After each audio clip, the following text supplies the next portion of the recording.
Yun mga tropa, bumili sila ng charger. Pero wala pa rin nangyari ron sa pagkakabili nila ng charger. Bali, meron lahat tayong ginawa rito mga tropa. Ayun. 12 point. May sunog mga tropa. Kasi ito. Ito natin. Parang wala naman sunog mga tropa. Mamaya, tester natin yan.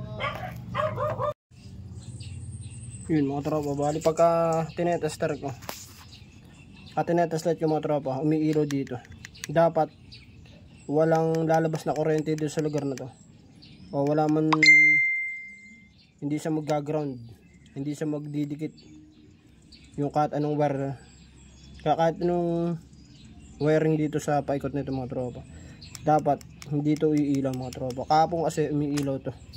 Tapos to mga tropa, ito yan, naka-floating niya mga tropa. Ibig sabihin niya mga tropa, wala nakadikit dito na ground. Basta yung mga wire na yung mga tropa naka-floating yan. Bali may cover yung ano dito, plastic. Ito mga itim na to, plastic yan. Yan ang pinaka-cover niya para hindi magdikit dito sa body ground o sa bakal mga tropa. Yun, dito yung nakikita kong ano, may diferensya mga tropa. Nandito kasi yung dugtungan na mga tropa. Yun mga tropa, may nagaganap na ano, pagtalo ng kuryente sa lugar na to. Yan sa ilalim, tignan nyo.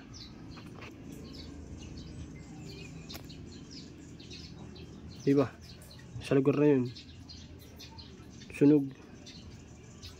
Sa alam bukod tangin na meron ganyang kulay mga tropa. Ayun na. So, troubleshooting natin ito mga tropa. Kasi mga tropa, ito kahapon na-test light ko, meron dapat naka-floating yung wire. Dito naman umiilaw mga tropa pagka na-test light mo. Yun, subukan na natin. Yun mga tropa, bumili sila ng charger. Pero wala pa rin nangyari ron sa pagkakabili nila ng charger. Bali, meron lahat tayong ginawa rito mga tropa. Ayun. 12.2 start. 12.5, 12.6. May ilaw kasi mga tropa, buhay ang ilaw.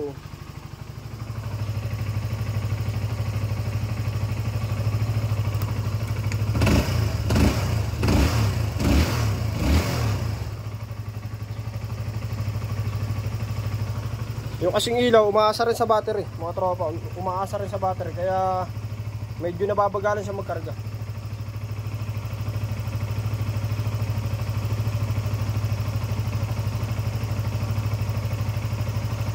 Ayun, 12.9.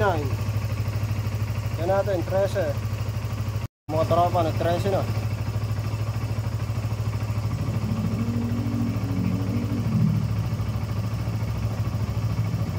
Diba? 13 na yan mga tropa. Kaya nahihirapang magkarga yung ano, yung battery mga tropa. Kasi yung ilaw umaasa sa battery. Pero nagte-13 siya mga tropa yun. Yung battery nito mga tropa medyo lobat na lobat pa.